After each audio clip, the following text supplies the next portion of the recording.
नमस्कार दोस्तों मैंने अभी नेटफ्लिक्स पर दी रॉयल्स नाम का एक नया इंडियन शो हिंदी में देखकर ख़त्म किया है।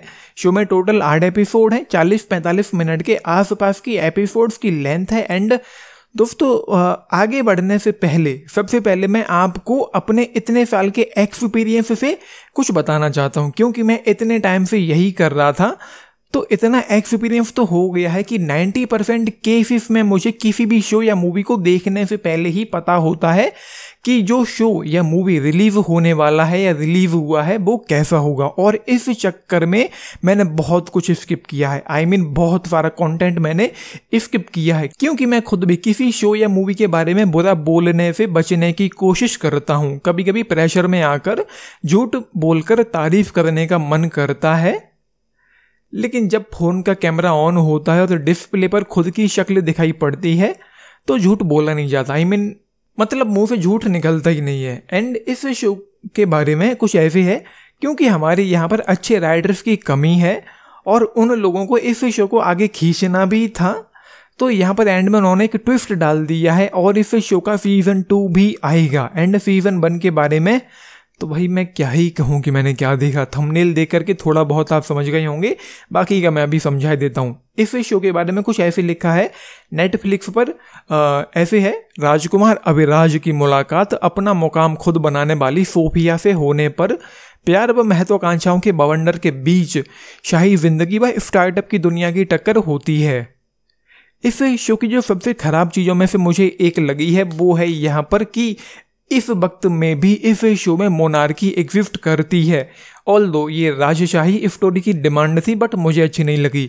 एंड नेटफ्लिक्स के पिछले इंडियन ओरिजिनल कंटेंट की बात करूं जो मुझे कुछ काफ़ी ज़्यादा पसंद आए थे, IC814 और अभी इसी साल ब्लैक वॉलेंट नाम की सीरीज देखी थी जो मुझे पर्सनली पसंद आए थे। एंड इस शो में भाई कुछ भी नहीं है, मतलब निहायत ही बोरिंग है, बहुत ज़्यादा ठंडा है, लेंदी है, सुस्त है और इतना ज़्यादा बोरिंग है कि भाई मैं क्या ही कहूँ। बिल्कुल भी एंगेजिंग नहीं है, बिल्कुल भी मैं इन्वेस्ट नहीं हो पाया, कनेक्ट नहीं कर पाया, रिलेट नहीं कर पाया। एंड कहानी का किरदार तो कुछ है ही नहीं। स्टोरी लाइन के बारे में, इस शो के बारे में कहने के लिए मेरे पास कुछ भी नहीं है। मुझे पूरी तरीके से बकवास कहानी लगी है इस शो की। एंड एक चीज़ और है यहाँ पर, ग्रेट है अपने आप में, इस रियासत के जो छोटे महाराज हैं उनको शेफ बनना है। और उसके अलावा एक चीज़ और है, इसको हम यहाँ पर कैसे मिस कर सकते थे। ये गंदगी तो यहाँ पर होनी ही थी। पता नहीं सेम सेक्स में ये सब दिखाने में इन लोगों को कौन सा प्लेजर मिलता है। इतना ही मज़ा आता है तो खुद करो, लेकिन बंद कमरे में। पूरी दुनिया को अपनी हवस का क्यों ढिंढोरा पिटवा रहे हो? पूरी दुनिया को अपनी हवस क्यों दिखा रहे हो? क्या मारा जा रहा है इन लोगों का ऐसा? और एंड में जो ट्विस्ट रिवील हुए वो भी उसी को लेकर कुछ चीज़ें थी जिन पर मैं अभी आऊँगा, लेकिन रिवील नहीं करूँगा। एंड दूसरी साइड महारानी के बड़े बेटे का राज्याभिषेक होने को है, लेकिन वो महारानी भी जगह जगह मुंह मार रही हैं। कभी वो ढोंडी साहब थे उनसे लगी हुई थी, कभी वो फिल्म स्टार है जिसको चंकी पांडे ने प्ले किया है उसके साथ लगी हुई थी। एंड दूसरी साइड लास्ट के जो 2 एपिसोड थे वो मुझे कुछ हद तक थोड़े सही लगे। वहाँ पर जो मेलो ड्रामा था वो कुछ सही था, वहाँ पर मैं थोड़ा इन्वेस्ट हो पाया। एंड जब सोफिया गायब हो जाती है वो एंड महाराज के बारे में कुछ पता चलता है तो वो कुछ सही था। उसके पहले तक तो मतलब पहला एपिसोड निकल गया, दूसरा एपिसोड निकल गया, तीसरा निकल गया, चौथा निकल गया, पांचवा निकल गया, छठा निकल गया। एंड हर एपिसोड को देखते टाइम मेरे दिमाग में यही थॉट्स आ रहे थे कि इस कचरे के ढेर को छोड़ देना चाहिए बीच में ही। लेकिन सिर्फ इसलिए मैंने इसको एंड तक देखा क्योंकि मैं आप लोगों से कह सकूं कि मैंने ये शो पूरा देख लिया है। एंड इस शो के अंत में हुआ क्या, सिर्फ इस वजह से मैंने ये शो एंड तक देखा, वरना एंड तक तो जाने का कोई सवाल ही नहीं उठता था। इतना ज़्यादा घटिया और बाहियात ये शो है।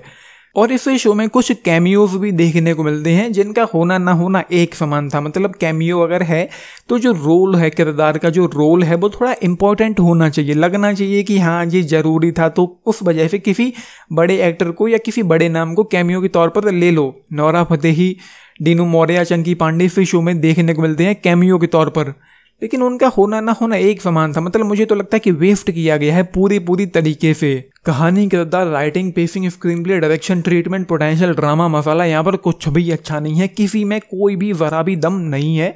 बस परफॉर्मेंसेस मुझे यहाँ पर कुछ हद तक पसंद आई हैं। अब मेरी तरफ से जस्ट 1 स्टार आउट ऑफ 5 इस शो के लिए, इस घटिया शो के लिए। आप लोगों ने देखा है, देख रहे हैं, अपने टेक्स जरूर लिख के बताना। एंड इस शो को एडल्ट 18+ की कैटेगरी में रखा गया है। बहुत ज़्यादा लेंदी है यार ये, एंड उतना ही ज़्यादा स्लो और बोरिंग है। मतलब मुझे तो लगता है कि छोड़ देना चाहिए, फिर भी आप लोगों की मर्जी है। देखा है, अपने टेक्स लिख के बताना। बाकी लाइक शेयर सब्सक्राइब भी करना चैनल को, वीडियो को। This is Nitish, I am signing off, thank you.